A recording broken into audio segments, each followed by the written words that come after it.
Hello, Serge here from the back porch.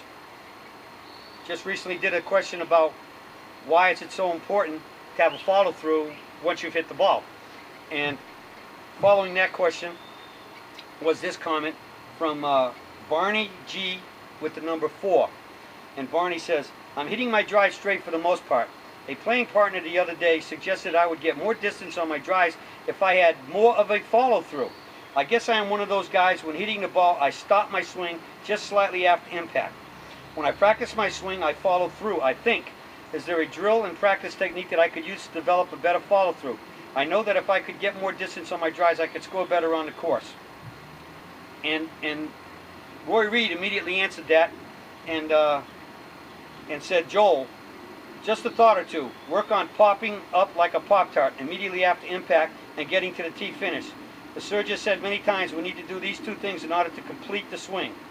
And he goes on to say, look at the manual, how the manual, so it's so well explained there.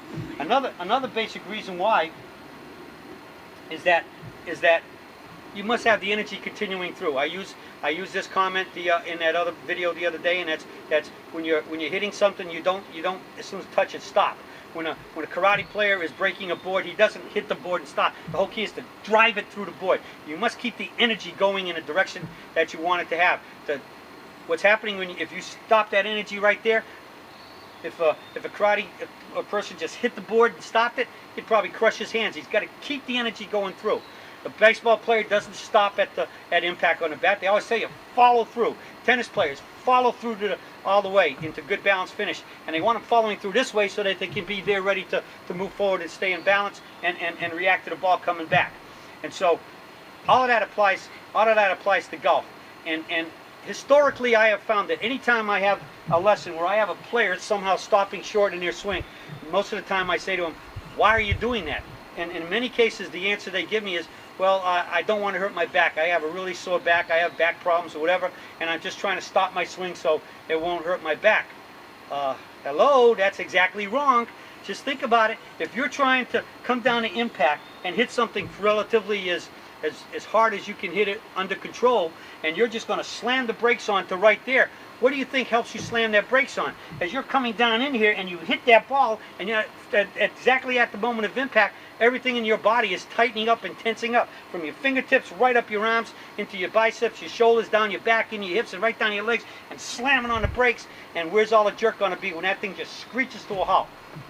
Right here in your lower back. That's absolutely the wrong thing. And I think sometimes people also get into shortening up, especially with hitting the ball and shortening up their swing, is hoping to have more control of the hit. And again, I think that's again the wrong way to do it, because if you're going to be stopping really quick here, I don't think you have the control of the release into the forward mitt and up the tree, and it's going to affect your release, where you might under release and start hitting balls to the right, over release and start hitting low pulls to the left.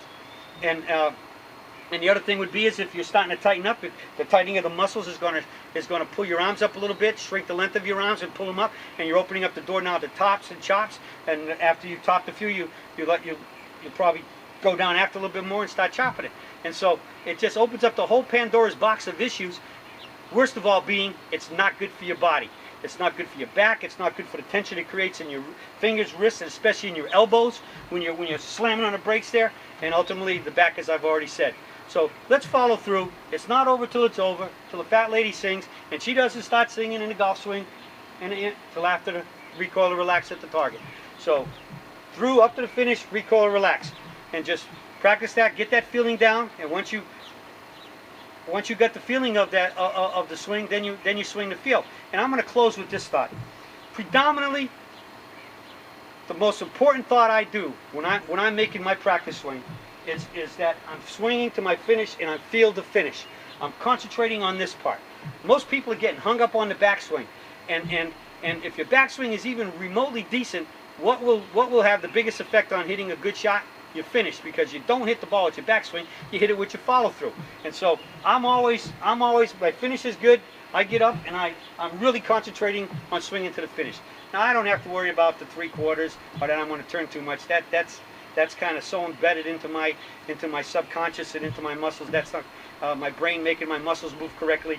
That's embedded in there so much. It's part of my DNA, I think. And so, but I'll tell you what, I still always have that number one thought: swing up to the finish, recoil, and relax, because it's not over till the recoil and relax. And so, the finish is it.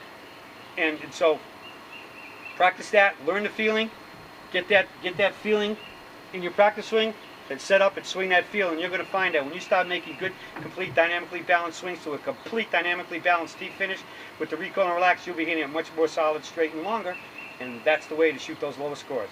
Well, that's it from the Surge for today, and I'll be talking to you all again soon.